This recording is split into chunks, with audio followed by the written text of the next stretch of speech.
Guys, അപ്പോൾ ഇന്ന് ഞാൻ കന്യാകുമാരിയിലോട്ട് പോവുകയാണ്. ഒരു സോളോ ട്രിപ്പാണ് ഞാൻ പോകാൻ പോകുന്നത്. ഞാൻ V4 എൻ്റെ വണ്ടിയിലാണ് പോകാൻ പോകുന്നത്. ഞാൻ പോകുന്ന ഓരോ സ്ഥലവും എൻ്റെ മെമ്മറീസ് ആണല്ലോ, അപ്പോൾ അതൊക്കെ ഒന്ന് ഡോക്യുമെന്റ് ചെയ്യാൻ വേണ്ടിയിട്ടാണ് ഞാൻ ഈ വീഡിയോ എടുത്തത്. ഒരു 6 ഒക്കെ ആയപ്പോഴത്തേക്കും തന്നെ ഞാൻ വീട്ടിൽ നിന്ന് ഇറങ്ങി നേരെ ട്രിവാൻഡ്രത്തിൻ്റെ ആ ഒരു രാവിലത്തെ ഭംഗിയൊക്കെ ആസ്വദിച്ചിട്ട് നേരെ അടിപൊളി റോഡായിരുന്നു നമ്മൾ ട്രിവാൻഡ്രത്തിൻ്റെ. പക്ഷേ തമിഴ്നാട് കയറിയപ്പോഴത്തേക്കും ഭയങ്കര ശോകമായിരുന്നു.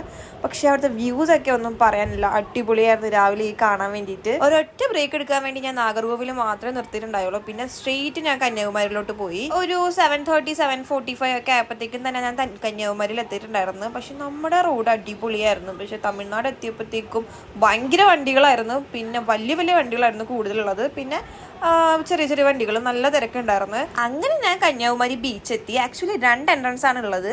ഒന്ന് ബോട്ടിന്റെ അടുത്തോട്ട് സ്ട്രെയിറ്റ് ഡയറക്റ്റ് പോകാൻ വേണ്ടിയിട്ടുള്ള എൻട്രൻസും പിന്നെ അല്ലാണ്ട് ബീച്ച് വഴി കറങ്ങി പോകാനുള്ള എൻട്രൻസും ആണ്. ഞാൻ കറങ്ങി പോവാണ് ചെയ്തത്. ഞാനൊരു അമ്പലത്തിന്റെ അതുവഴിയുള്ള വഴി കൂടി ഫുള്ള് കറങ്ങിയാ പോയത്. അവിടെ ഫുള്ള് കാണാൻ വേണ്ടിയിട്ട് ഞാൻ അതുവഴി പോയത്. പിന്നെ ഞാൻ ടിക്കറ്റ് എടുക്കാൻ വേണ്ടി നിന്നത് മാത്രമേ ഓർമ്മയുണ്ടായിരുന്നുള്ളൂ. ഭയങ്കര തിരക്കായിരുന്നു. അങ്ങേ ഇട്ടത്ത് വരെ കിടക്കുമായിരുന്നു ക്യൂവ്. തൊട്ടിപ്പുറത്ത് ഒരു ക്യൂ ഉണ്ടായിരുന്നു. ഞാൻ വിചാരിച്ചത് ഓൺലൈൻ ടിക്കറ്റിന്റെ ആണെന്ന്. പക്ഷെ അതിലാണെങ്കിൽ സ്പെഷ്യൽ ടിക്കറ്റ് എന്ന് പറഞ്ഞിട്ട് ഒരു ടിക്കറ്റ് ഉണ്ടായിരുന്നു 300 റുപ്പീസിന്റെ. ഇത് ഞാൻ നിൽക്കുന്ന ക്യൂ ആണെങ്കിൽ 100 റുപ്പീസിന്റെ. ഞാൻ നിൽക്കുന്ന ക്യൂ അനങ്ങുന്നില്ല എന്ന് കണ്ടപ്പോഴത്തേക്കും ഞാൻ ഓടിച്ചൊന്ന് സ്പെഷ്യൽ ടിക്കറ്റ് എടുത്തിട്ട് നേരെ ക്യൂവിലോട്ട് നിന്ന്. പിന്നെ അപ്പോഴത്തേക്കും തന്നെ പെട്ടെന്ന് തന്നെ ബോട്ട് വന്ന് ഞാൻ കയറി.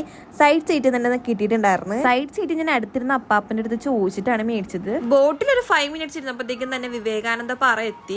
ബോട്ടിലിരുന്ന് വിവേകാനന്ദ പാറ കാണാൻ വേണ്ടി നല്ല രസമുണ്ടായിരുന്നു. അങ്ങനെ ഞാൻ ടിക്കറ്റ് ഒക്കെ അവിടുത്തെ ഒരു 30 റുപ്പീസാണ് എൻട്രി ഫീ. അതൊക്കെ എടുത്തിട്ട് നേരെ ഞാൻ അങ്ങോട്ട് അകത്തോട്ട് കയറിയിട്ടുണ്ടായിരുന്നു. ഒടുക്കത്തെ വെയിലെന്ന് പറഞ്ഞാൽ നല്ല വെയിലുണ്ടായിരുന്നു. പിന്നെ ഈ വിവേകാനന്ദ പാറയുടെ ഉള്ളിലോട്ട് ക്യാമറ എൻട്രി പോസിബിൾ അല്ല. പക്ഷെ അതിന്റെ ഉള്ളിൽ ഭയങ്കര പീസാണ്, ലൈക്ക് ഭയങ്കര സൈലൻസ് ആണ് അവിടെ. അതൊക്കെ കഴിഞ്ഞിട്ട് ഞാൻ നേരെ പോയത് ഗ്ലാസ് ബ്രിഡ്ജിലോട്ട് കയറാൻ വേണ്ടിയിട്ടാണ്. ആദ്യത്തെ സ്റ്റെപ്പ് എടുക്കാൻ വേണ്ടി ഒന്ന് പതർച്ചെങ്കിലും കുറച്ച് കഴിഞ്ഞപ്പോഴത്തേക്കും ഞാൻ അടിപൊളിയായിട്ട് നടന്നു പോയിട്ടുണ്ടായിരുന്നു. നല്ലൊരു എക്സ്പീരിയൻസ് ആയിരുന്നു ഗ്ലാസ് ബ്രിഡ്ജിൽ കൂടെ നടന്നത്. അതുവഴി നടന്നപ്പോഴാണെങ്കിൽ നമ്മൾ കടലിന്റെ മുകളിൽ കൂടെ ഇപ്പൊ വീഴുമെന്നുള്ള രീതിയിലാണ് നടന്നത്. പിന്നെ ഞാൻ നേരെ തിരുവല്ലൂർ സ്റ്റാച്യൂവിന് അങ്ങോട്ട് പോയിട്ട് ഫുള്ള് കണ്ടിട്ട് നേരെ അവിടെ നിന്ന് ഇറങ്ങി. പിന്നെ കുറച്ചു നേരം ഒന്ന് റിലാക്സ് ചെയ്യാൻ വേണ്ടി ഇരുന്നു. ഭയങ്കര ചൂടായിരുന്നുകൊണ്ട് അങ്ങനെ അവിടെ കുറച്ച് നേരം ഇരുന്നിട്ട് ഞാൻ അടുത്ത ബോട്ട് പിടിക്കാൻ വേണ്ടി വന്നിട്ടുണ്ടായിരുന്നു. കുറച്ചു നേരം കഴിഞ്ഞപ്പോഴത്തേക്കും തന്നെ ബോട്ട് വന്നു. ബോട്ട് വന്നിട്ട് നേരെ ഞങ്ങൾ ഇപ്പുറത്തെ സൈഡിലോട്ട് വന്നിട്ടുണ്ടായിരുന്നു. ഇനി അവിടെ ഒന്നും കാണാനില്ലാത്തതുകൊണ്ട് നേരെ ഞാൻ അവിടെ നിന്ന് തിരിക്കാന്ന് വിചാരിച്ച് വരുന്ന വഴിക്കാണെങ്കിൽ ഈ നങ്കിന്റെ ഷോപ്പ് കണ്ടിട്ടായിരുന്നു. അവിടെ നിർത്തിയിട്ട് ഞാൻ ഈ നങ്ക് ട്രൈ ചെയ്യാന്ന് വിചാരിച്ചു. ഫസ്റ്റ് ടൈമാണ്. നങ്കൊക്കെ മേടിച്ച് ഒരു ബൈറ്റ് അടിച്ചപ്പോഴത്തേക്കും തന്നെ